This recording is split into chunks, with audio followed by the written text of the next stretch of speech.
How wonderful to see such a nice big crowd. Thank you all very much for, I know the dinner was the draw. That's okay. I was telling some folks here I would have come for the dinner too before I came to hear me. But I appreciate that you're having me for dessert. So thank you. Thank you very much. So I'm going to jump right in. So this is was my third book, and it is all about a New England institution that is near and dear to me. If any of you watch some of my travel pieces on Chronicle, you probably know that after diners, general stores are the next most likely place that I'm likely to stop in, if there is one in my path of traveling. But I'm going to talk tonight about how the reason I wrote the book is not because I wanted to make a list of all of New England's general stores, because all of New England's general stores are not in the book. There are some wonderful stores in New England, general stores, that are not in the book, because the book is not a comprehensive listing of New England's general stores. The book is the stories of some general stores in New England that help tell the story of the general store in New England, the general store, not a specific one. There are many specific ones in the book. But what I was interested in was in telling the story of what general stores are, why they matter so much, why they started in New England, why they survive in New England more than anywhere else in the country.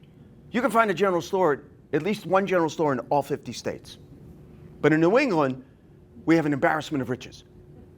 You find more general stores than any other state by far. There's a reason for that. And it's part of why you're here tonight. The reason is community, right? This is a community gathering of your community. That's what general stores, the good ones, the ones that are in my book, the ones whose stories I wanted to share and wanted to tell, wanted to write about, matter because they're not just places to get a stick of butter and a carton of eggs. You can do that at Market Basket. I have no relationship with Market Basket. That's the first one I thought of. I might have thought of Roach Brothers. Doesn't matter. You get the point. But the general stores offer something that isn't for sale. And yet it's the most valuable thing in the whole damn store. Running into your neighbors. You can't do that if they're all gone, right? Like the dodo bird. You're wondering, what the hell is a dodo bird doing here? I thought we were talking about general stores. Well, this is an example of an endangered species that became completely extinct. This is an example of a presently endangered species today that is not yet completely extinct. It's teetering. You can still find some white rhinos. Another teetering endangered species. You can still find general stores. Will they be hunted to extinction? I don't know. I hope not. But they are an endangered species.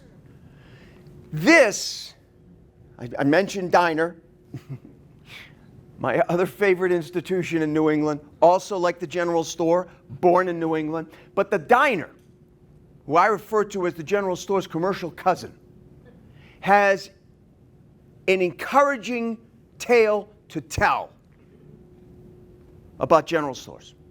Because the Diner is, believe it or not, in some ways off the endangered species list. By the 1960s, mid-60s, early 70s, it looked like diners would go the way of the dodo bird, guaranteed, gone. And most of them are gone. In terms of, if you look at the data, in terms of the number of diners that existed in 1945 to 1950 and the number of diners that are gone today, you would say they're all gone, except for some outliers. But the outliers have deep, deep, deep, deep roots in their communities, and they ain't going anywhere. Not the ones that I'm thinking of, right? Now, is that a big share of those that once were there? No. But they're going to stay. Now, I think the same holds true of the general store. You know, the story of why the diners began to go away is the same story of why the general stores began to be threatened, right? Because you remember, we're all of a certain age, right? You remember In the late 1950s, early 1960s, all of a sudden you could get a hamburger for like 25 cents. Right? It was crazy. It was crazy. I remember driving with my older brother. I mean, with the rest of the family, but he particularly, because he was the oldest, he was like obsessed with McDonald's and 20 cents because he could buy it himself. All he had to do was get my dad to stop the car. But he could buy his own hamburger. I was like, whoa, my God, that's power. The irony is today he's a vegetarian. But you could get a hamburger. So the fast food joints replicated like mosquitoes all over the country. And all of a sudden, you could be anywhere USA, get off any exit on any highway or on the highway, and get a hamburger for 20 cents, right? You know what you weren't going to find at that local hamburger joint on the highway and anywhere USA? A familiar face. So all of a sudden, the places that were on Main Street that served up a hamburger, no, not for 20 cents. How the hell's a guy going to stay in business at 20 cents? Oh, I'm sorry. I charge $1.25 for my hamburger here on Main Street, in Acton, wherever. Guy's got to feed a family. You know who can charge 20 cents? A place that has 10,000 restaurants. That's who. So the places on Main Street took the hit. Even though they were offering something that was priceless. Even though they were offering something you couldn't pay for at a McDonald's, no matter how much you were willing to pay. A familiar face. And people started to realize that. And believe it or not, they realized, yeah, you know what? Wouldn't you say the same thing? Wouldn't you say it's worth paying an extra dollar if I sit here and as I'm approaching the front entrance, Eddie's already got my order. I walk in. He says, how you doing, Frank? How you doing, Stella? How's your mother-in-law? You think the kid behind the counter at McDonald's? You're nobody. You're nobody at a McDonald's, right? You're somebody in your community. That's why diners were able to survive. That's why general stores, I think, will also survive. Now, when did general stores start to go the way of the diner, threatened by the equivalent of the fast food joints? Well, I like to go to my favorite chronicler, one of my favorite chroniclers of American popular culture, John Steinbeck. So here he is in 1960. He's about to set out from Sag Harbor, New York, with, of course, his best friend, whose name was? Okay, it's right there, so I'm not that impressed. I'll tell you, I'm going to give you another chance. So they set out, oh, God, the name is there too. I have to stop doing that. I can't ask for people to give me the answer if I've got the answer up here. So, you know, in 1960, John Steinbeck set out from Sag Harbor, New York with his best friend, Charlie. And what did? They circumnavigated America, right? In a custom-built GMC pickup truck, which he named Rocinante, which is from what book?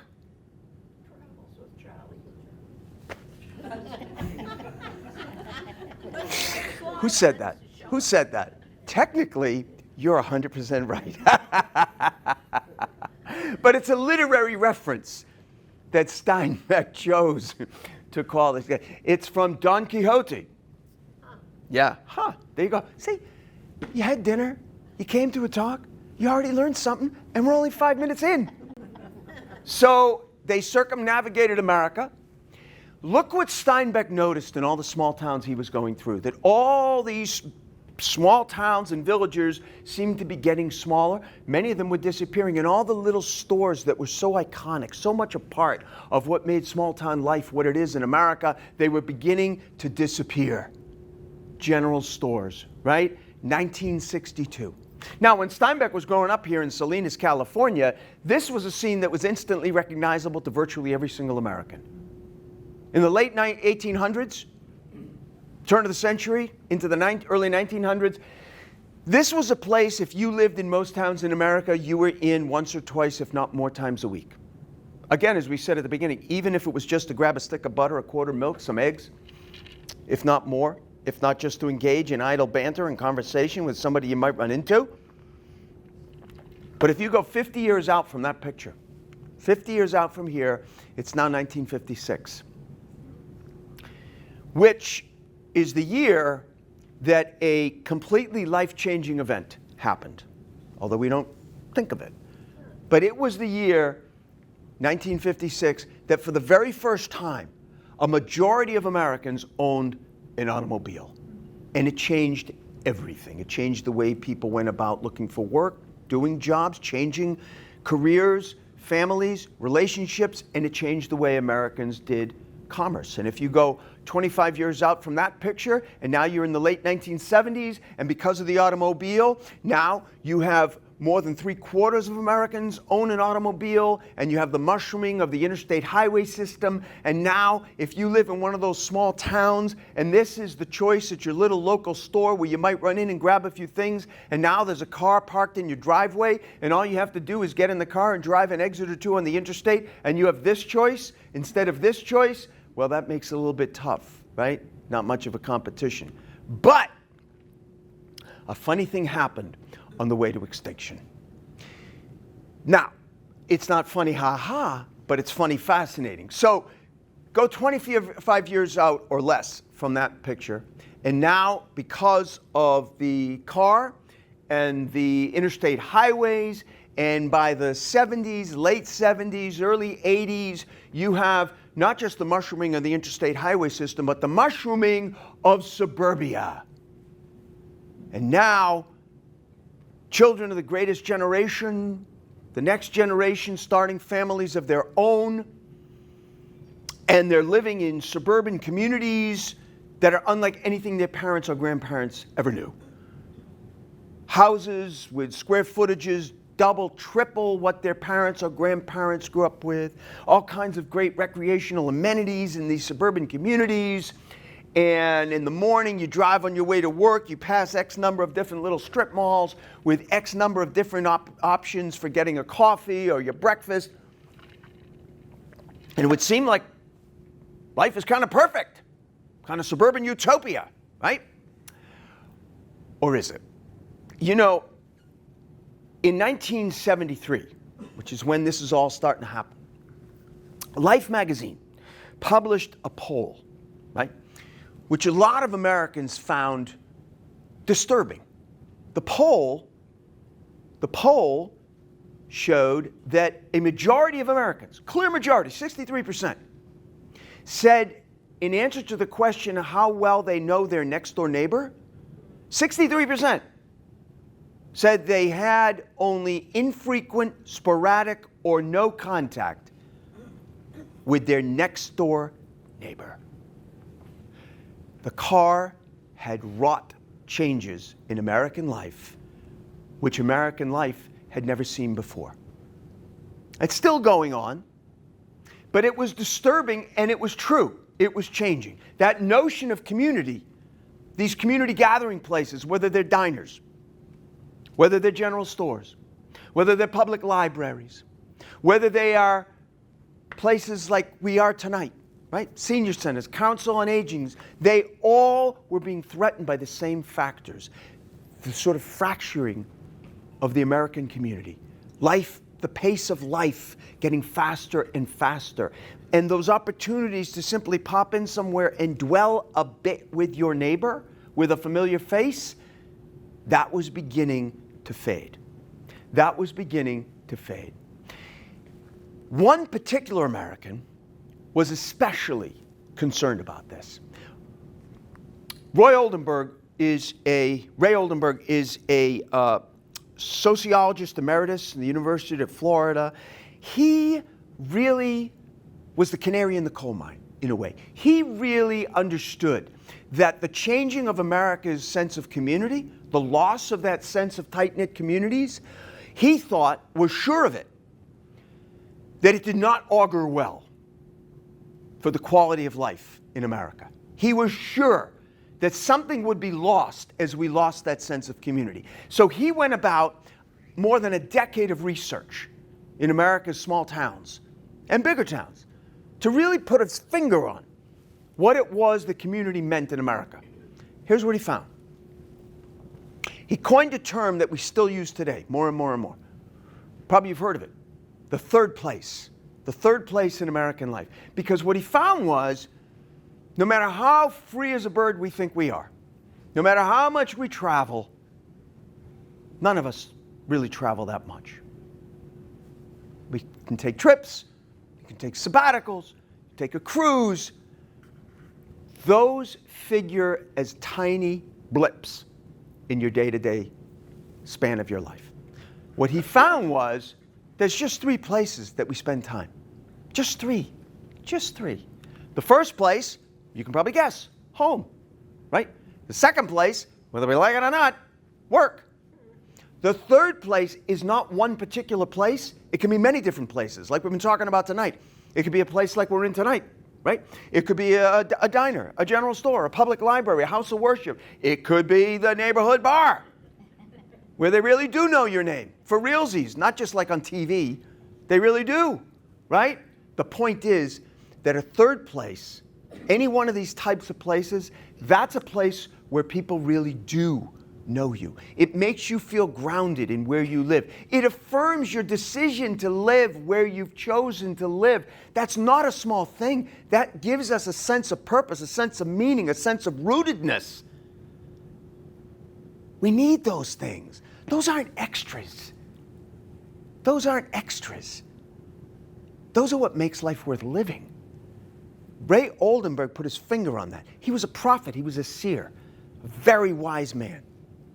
And he put his finger on that, and they were beginning to disappear. All that stuff that makes life so valuable in a community was beginning to disappear. Now, back to those big, sprawling new suburban neighborhoods and those people starting families of their own. A lot of them realized that at the same time. They didn't know it and realize it because they read Ray Oldenburg's book, The Great Good Place. It's not that. They understood it. The same way that Ray Oldenburg put his finger on it, people were putting their finger on it just in terms of the way they were experiencing these new sprawling suburban areas, right? They realized that my kids are not going to have the sense of community that I had, and I'm sure many of you had. How many of you grew up in this area? And how many of you know exactly what I'm talking about? Where you could go to a little local store. For how many of you was the first experience of being able to run an errand by yourself on your little bicycle with a couple of coins jingling around in a little pack and back or in your pocket was to go to the little local store and buy some penny candy? Yeah. Right? Right? Right. Yep. And for how many of you, I'm guessing more the boys than the girls, only because when I was a boy, I got into a lot of trouble. But the thing was, so I grew up in Winthrop, right on the harbor, right? Or as I like to refer to it, the charming little seaside town at the end of runway 27L. But you know what? When I got into trouble often, not all the time, sometimes I got away with it, but a lot of times, I can remember, I was little, you're like doing something, or you're somewhere where you're not supposed to be, and next thing you know, somebody's saying, Teddy Reinstein, I know your mother. How many of you can relate? Yeah, look, most of the guys, yeah. So, these people understood that.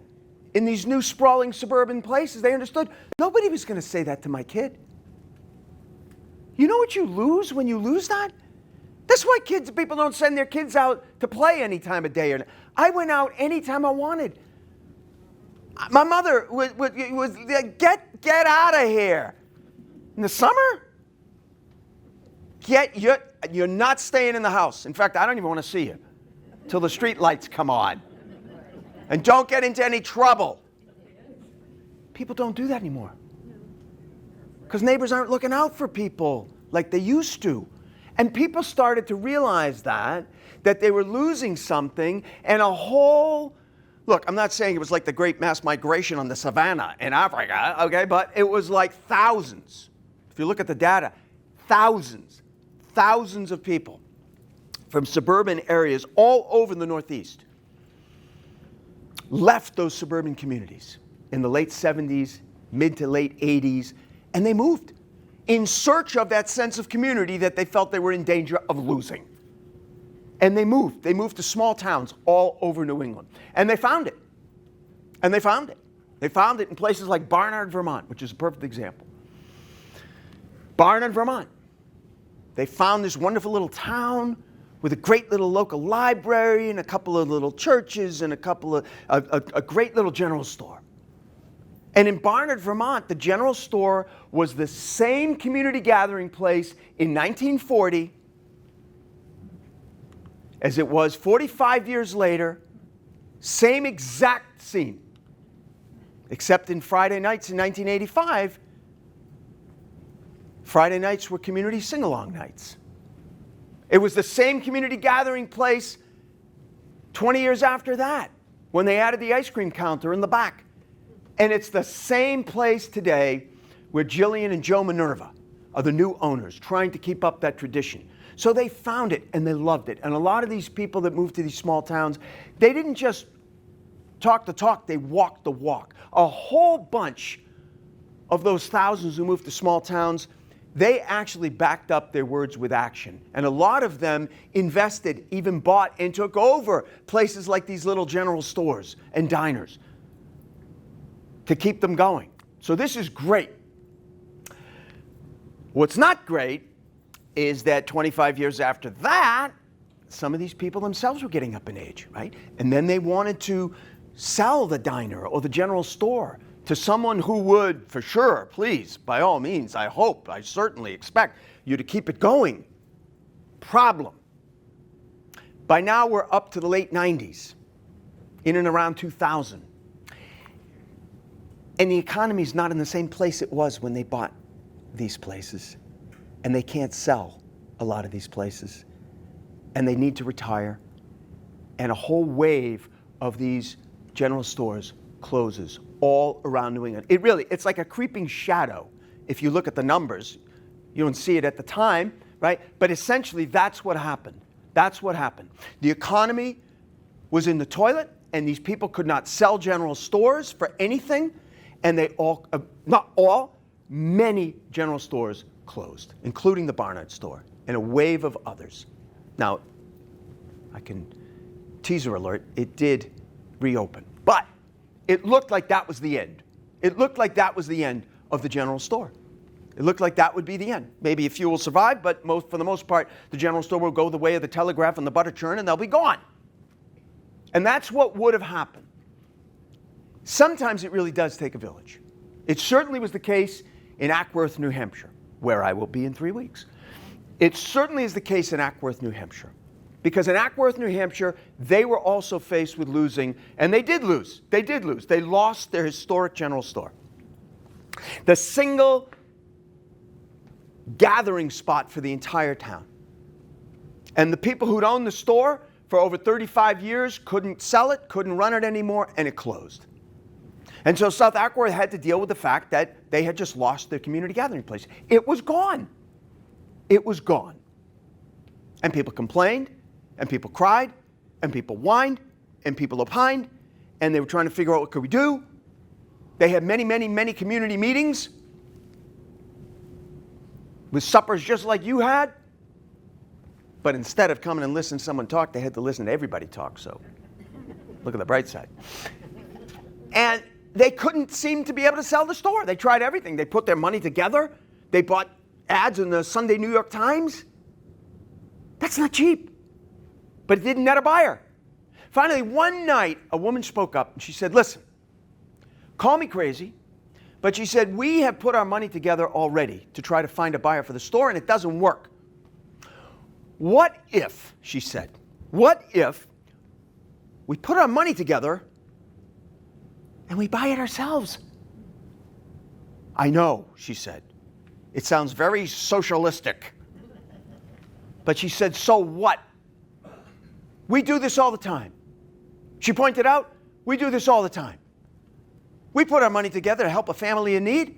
We put our money together to help a family whose house has just burned down. Well, we've just lost a house, as it were, that we value. All of us. More so than someone's house we've never stepped in. We all spend time in the store. She made a good point, didn't she? And it sold. It carried the day. They bought the store themselves. And they did something that had never been done. Never been done.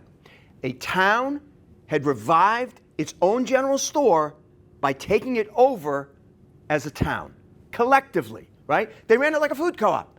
You put in X numbers a week, you know, you drop by, you got an hour, you bag some stuff, you put some stuff on the shelves, you get X amount of discount on your groceries, and suddenly it took off. They put a little lunch counter in there. They put in a pizza oven out back to bring in more money. They started doing this harvest dinners that drew visiting chefs from all over New England. And then you have a town center that is recentered and reborn. And today the lights are back on at the South Ackworth Village store, giving hope.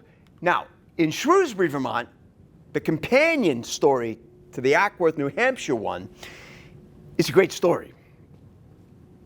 It has a happy ending after a lot of unhappy stuff. So in Ackworth, right, they had to deal with just the economy. They had to deal with raising money. They had to deal with how could we own the store ourselves, put our money together, blah, blah, blah. But in Shrewsbury, Vermont, they had to do all of that, and then they had to beat Mother Nature. And Mother Nature tried her best to foil them. So when this picture was taken in the 1970s, Marjorie Pierce, right here, come back, Marjorie, there she is. Marjorie Pierce, right here, was in her early 70s. It's always delightful when someone is born in 1900 because their ages always correspond, right? Yeah. So, because I'm bad at math, so I know that in the 90s, she was in her 90s, but she couldn't run the store anymore. At this point, her family had owned and run Pierce's Village store in Shrewsbury, Vermont for almost 100 years. She did not fancy that she was going to be the one to turn the lights off for the last time, but there was nothing she could do. The poor woman ran the store all by herself. She was 93, and she could not do it anymore. So the store closed. People were distraught. What could she do, really? They weren't mad at Marjorie. My goodness, what could she do? She called up somebody who she thought might be able to help, though. One of my very, very favorite New Englanders of all time, Paul Brune. Paul Brune was the founder and executive director of the Preservation Trust of Vermont. He's a visionary. He's a beautiful person. We lost Paul 2 years ago. Almost saint-like in his quiet, his patience, but he's a bulldog. Oh, does he get things done. And what he started doing in Vermont, they now do, the Preservation Trust does all over America. And what is it? What they do is they fly in the face of intuition. You know, whether you're talking about a town that has a blighted mill building, right? You've seen them all over the place, right? Or an old movie theater that's fallen apart, whatever it is. The first thing a town thinks is, it's an eyesore. Let's tear it down. Let's build something there. Get somebody to build something. I don't care what it is. Right? It's short-sighted. It's short-sighted.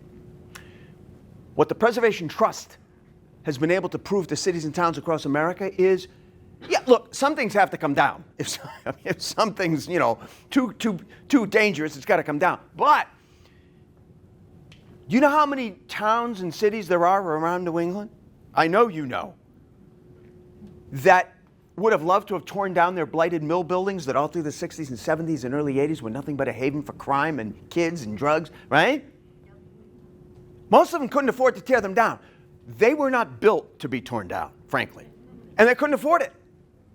So they were just lasted. You know how many of those cities and towns today? You ask Haverhill, Mass. You ask Malden, Mass. You ask Lawrence, Mass. You ask Lowell. You ask North Adams. They get down on their hands and knees. Mayors have told me and kiss the ground those mills sit on today that they're there. Because today, they're huge revenue producers. They're condos. They're malls. They're shopping plazas. That's what they preach. Don't get rid of your history.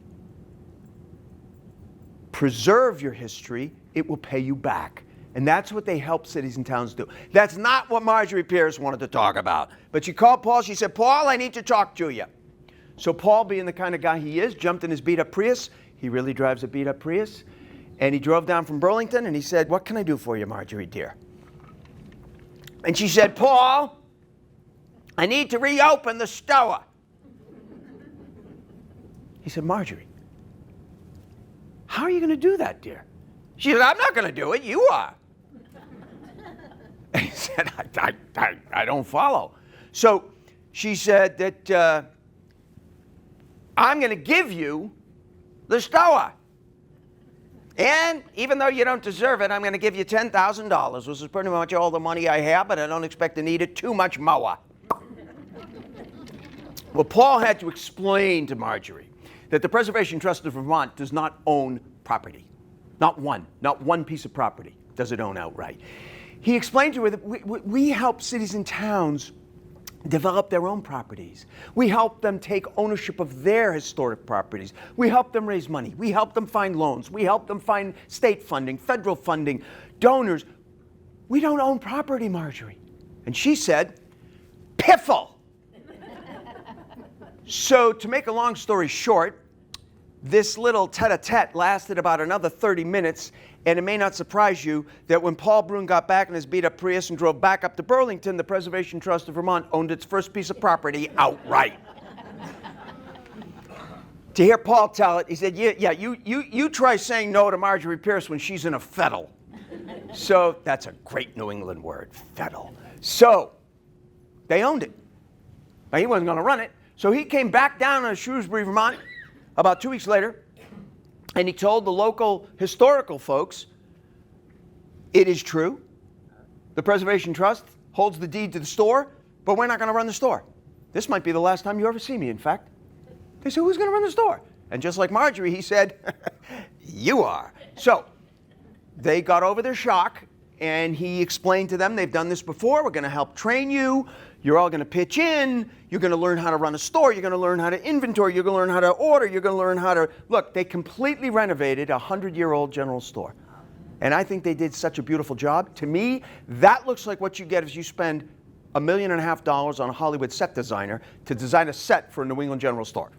But that's the real deal, right? That's the real deal.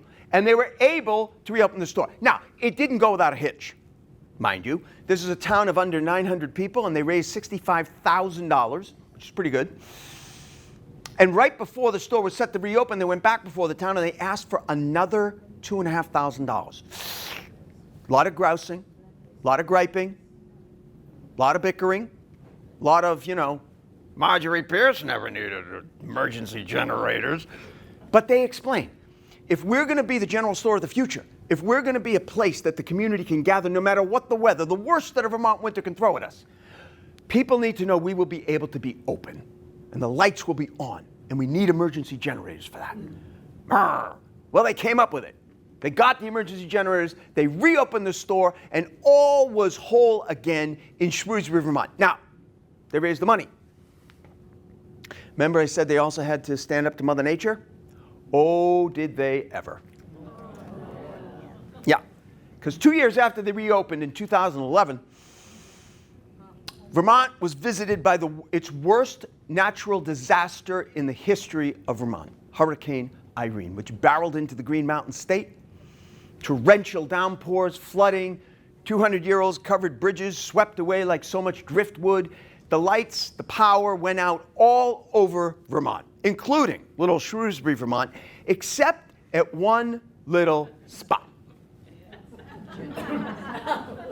Because in Shrewsbury, Vermont, that intrepid crew trooped over through the howling winds and the flying debris. They fired up the emergency generators. The lights came on. People came out of the woodwork like zombies, right? They came to the store where the lights were on. The power was working. The coffee was hot. The Wi-Fi was up.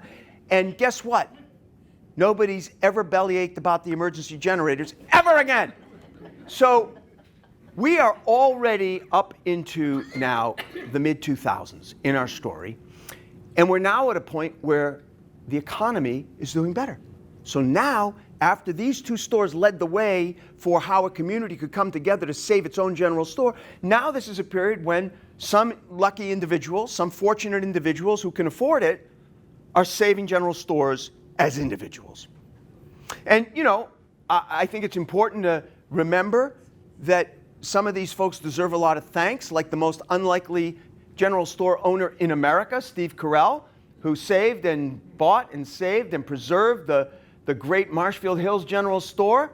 But you know, there are some general stores that I felt when I put the book together needed some special praise because they are sort of a breed in themselves. They are stores that have never closed. They, I think, will never close, these stores. I'm going to share with you a couple of examples because they're what I call tried and true. Their roots in the local community run so deep, and there's such loyalty, right? Such a sense that this place is part of our community that I don't think they'll ever close. One of my favorites is the Warren store in Warren, Vermont. Anybody ever been there? Yeah? Did you have a sandwich there? Pretty amazing sandwiches. The Warren store, been there for over 200 years. It is in many ways exactly what you think of when you think of the picture of a New England general store.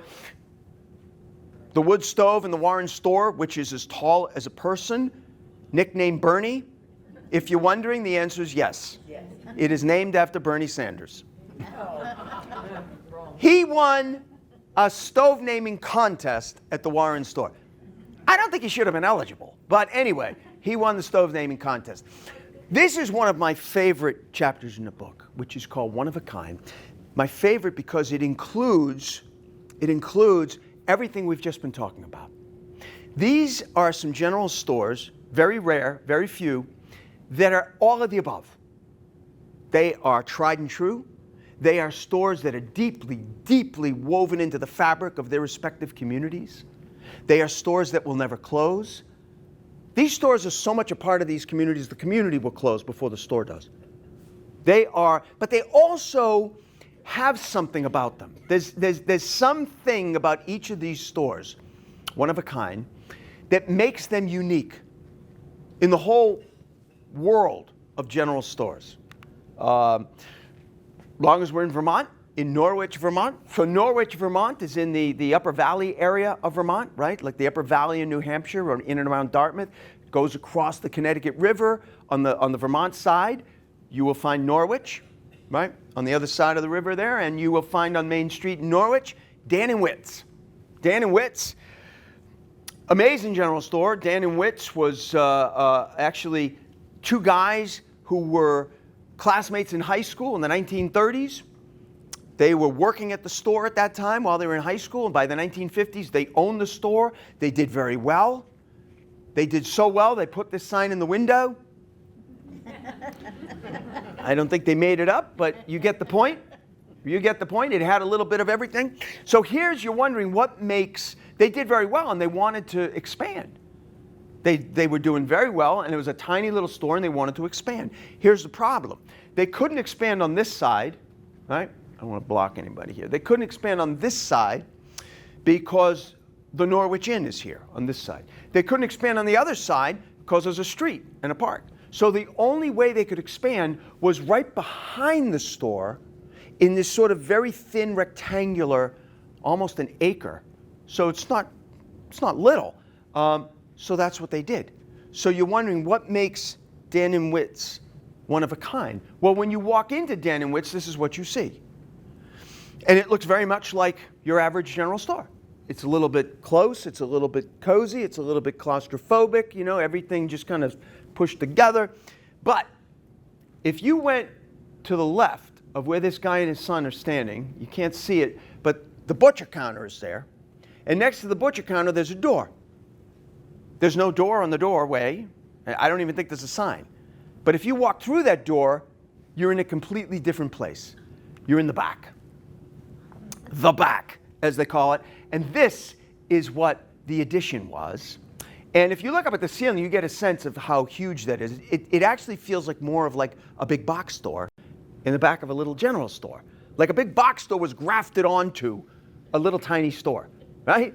And the little tiny store is still there. And it is so massive. It is so maze-like that you can get lost back there.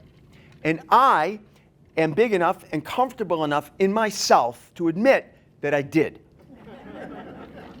Totally, completely lost. It was a late winter afternoon, and I was out there with Dan Frazier, the grandson of the original Dan. And he said, you know what? I got to run back out front. We're shorthanded. You're welcome to walk around. I said, great, I'll walk around a little bit. I'll see you out front in a few minutes. 20 minutes later, I couldn't find my way out. I kept going up an aisle. You know that funny thing we do? You know that funny thing we do?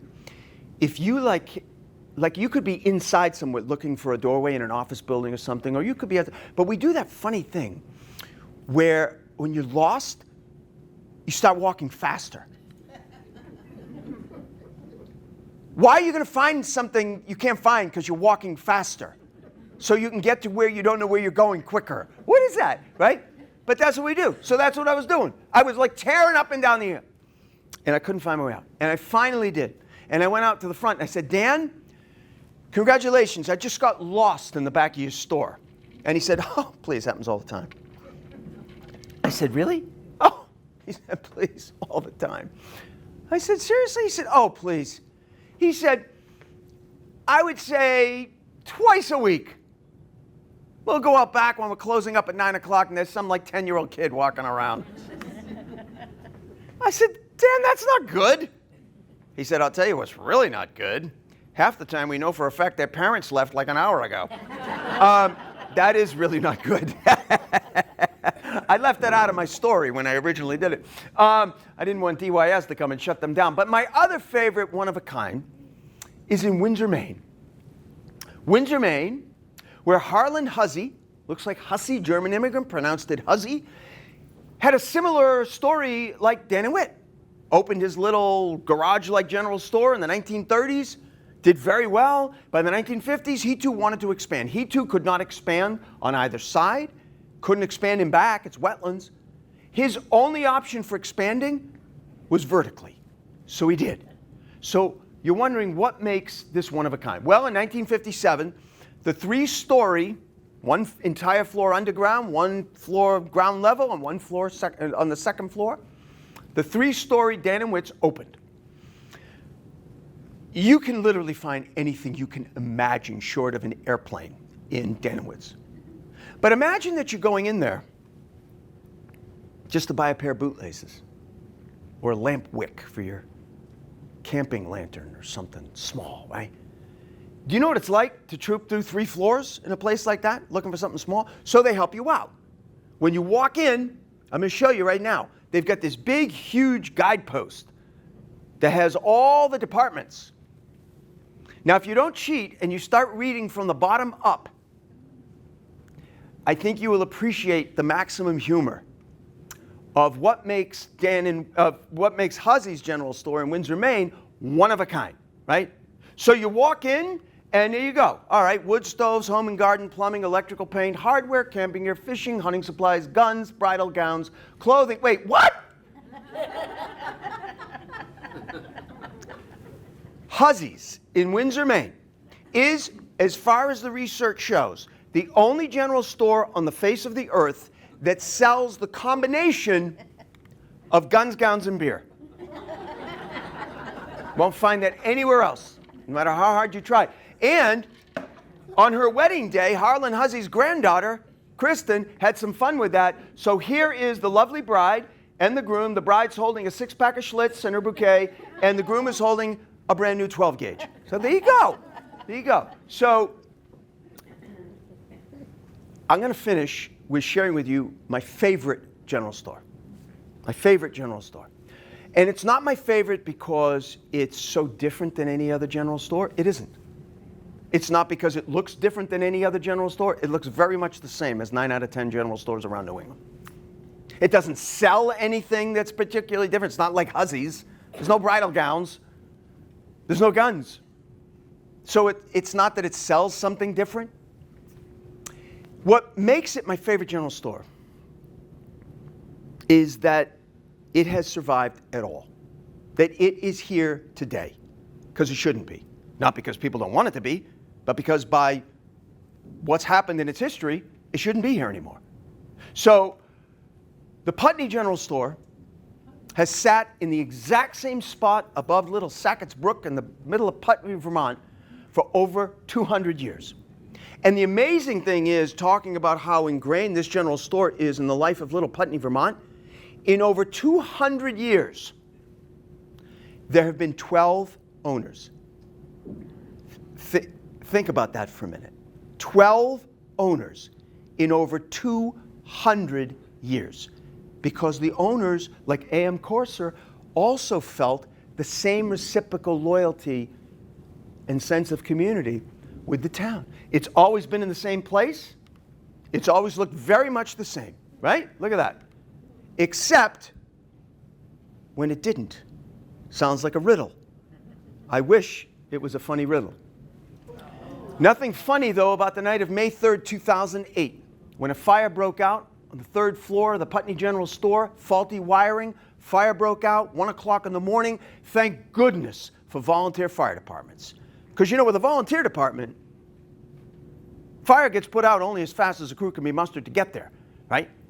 And if the driver of your truck is on a hot date, you're out of luck. Well, you may not be out of luck, but you're going to add another, 20, 30 minutes onto your response time. But they got there very quickly.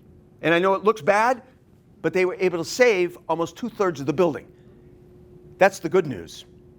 Bad news is that the owners had no insurance. And they decided, unlike all the owners that came before, they decided to sever ties with Putney, and they skipped town and took it as a loss. So the little town of Putney, Vermont was now looking at really the heart of its community, which was now lost and had no owner. And what can we possibly do with it? So it fell to, as it so often does, local little historical societies, which are really the unsung heroes of many communities. And wonderful people like Lisa Papazian. And do you know who she made her call to the morning after the fire? Remember Paul Brune? Yeah. Paul Brune. It's like Batman. Like Batman, he was. And he jumped in his car and he drove down to Putney. And he surveyed the damage. He sat him down and he said, look, we need to make you, the town, you need to become owners of the store. Because he said, in all my experience, no matter what happens, I've never seen a town skip town. I told you he was a very wise man. So they did. He worked with them tirelessly. They found federal money. They found state money. They got low-interest loans. They learned how to fundraise. The kids in Vermont that year and a half, 2 years, had a penny and nickels campaign that raised over $200,000. That's a lot of pennies and nickels, right? And they were able to rebuild the store. They were able to rebuild the store, and the roof came on, and when the roof came on, people driving by stopped their cars, they got out, they bowed, they clapped, they cheered, and the Putney store reopened. And the beating heart of Putney was beating once again, but only for a month and a half. Is this unbelievable? I meant a year and a half. A year and a half later, fire broke out again at the Putney store. But this time wouldn't have mattered, because this time there was no faulty wiring. And it wouldn't have mattered if the fire department had been sitting across the street. It was an 18-alarm fire. For a small store in Vermont, that's what skyscrapers get. There was apparatus coming up from Woonsocket and Providence, Rhode Island. But they were only halfway there when the fire was all over. Because this time, it was arson. Burnt down to the foundation stones in less than 45 minutes. Do you know, in a town of 931 people, what it would feel like if you looked around, walked around, and you thought one of my neighbors might have destroyed the heart of the community? Do you know what an awful feeling that was? People said to me, it felt like a member of our family died. She said, you know that feeling? And I'm sure many of us know it all too well. That feeling that you can't get away from. It doesn't matter if it's the next day, and it doesn't matter sometimes if it's 10 years later. That feeling in the pit of your stomach that, yeah, that was real. That is real. They're gone. That's how they felt about the store. But it was gone. And they called Paul Brune again. And he came down, and this time, he was a lot more somber. He said, I don't know what to tell you, folks. I am so sorry. But he said, I got to tell you, he said, you know, we've got over $300,000 in the federal pipe. It's still in the pipeline. I don't even have a check for that yet. So that's closed off. That spigot's done. He said, I don't know what to tell you. And they met at the small stone church right across the street. About 20 of them. It was a cold winter morning. And word got out that they were meeting at the store. And in less than an hour, there was 100 people. They had to move the meeting outside the church, out onto the grass. And finally, after about an hour or so, an older gentleman in Putney stood up on that little low stone wall right by the street, and he raised his hand and he said, listen to me. He said, I have one thing to say to you. He said, I go back 7 generations in Putney, Vermont, and I will be goddamned if I'm going to let an arson destroy my town. And Paul Brune let his words just hang in the cold January air. And then Paul Brune stood up and he said, if I understand my esteemed friend correctly, I think we need to rebuild. Cheer went up and they started rebuilding. And today, if you go to Putney and you go to start an account at a local bank, they will tell you the same thing, every local bank. They will say, happy to have your business. Of course, if you want maximum security in Putney, you might want to put your money at the general store. That's how secure it is today. Now, is there something wood for me to... But it has proven to be the case.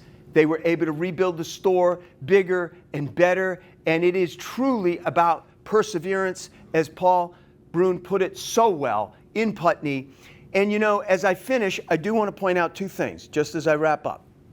That's a great story. But a lot of general stores, fire or no fire, don't have the same luck. Just since my book was published, now 5 years, wow, 2017, a third of the stores in the book have closed. Some have reopened again. A third, including the Monterey General Store, which is still closed, right? So they are still closing to the tune of 20 to 25 a year in New England. And more will continue to close, and I think ultimately our best hope is with the new breed of general store owners. This was the biggest surprise for me in writing the book. That many, not all, but a number of which that would make you surprised, of the owners of many general stores that are thriving in New England today are owned by millennials, people under 30. That surprised me. Maybe you too, right? Because what is a general store all about? What have we been talking about? Places where community gathers, right? Face to face in a brick and mortar real store that has a door you actually go into, a real portal, not one you click on with your goddamn mouse, right? Right? And I thought, like, why would this generation? I mean, I'm sure they feel very nostalgic about it from their parents' standpoint or their grandparents, but why would they feel a particular kinship with a brick and mortar store where people are coming in and hanging out, talking face to face? Can you imagine? Without even a text first. Right? Like in Sheepscot, the Sheepscot General Store. The Sheepscot General Store in Whitefield, Maine.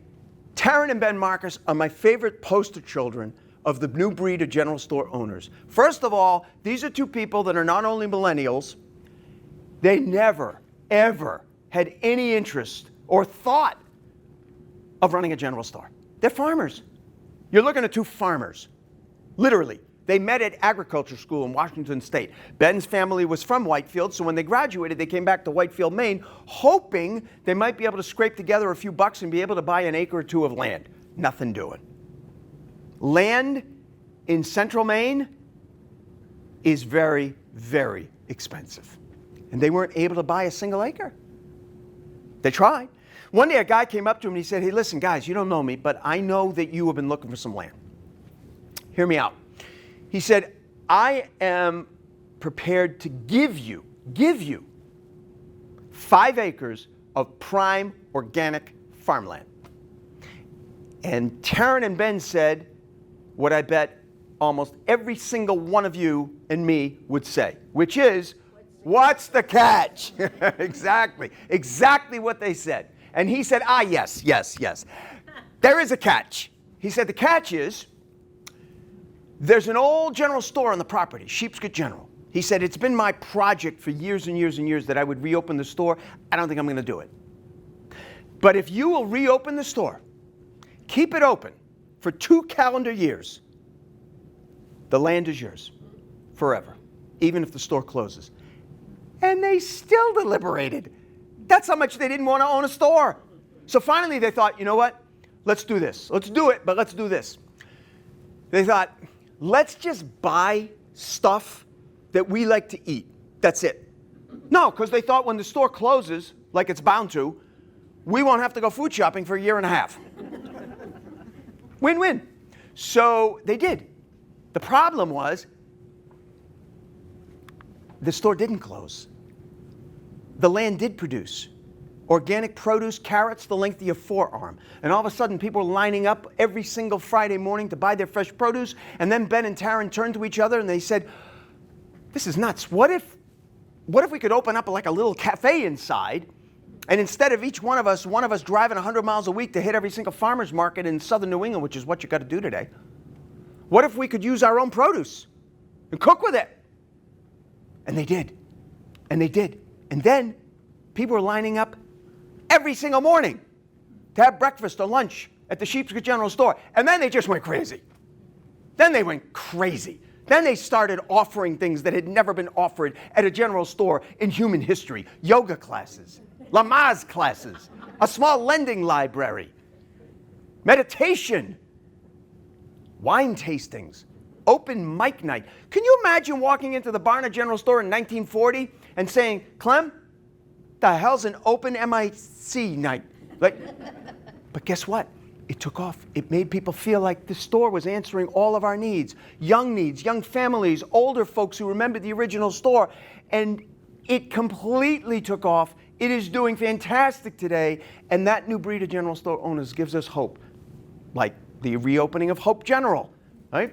In 2016, that because of that new breed, these younger general store owners who, against all intuition, have that same wonderful feeling about a community gathering place, I do believe we have a reason to be guardedly optimistic about New England's general stores. Thank you very much. Thank you.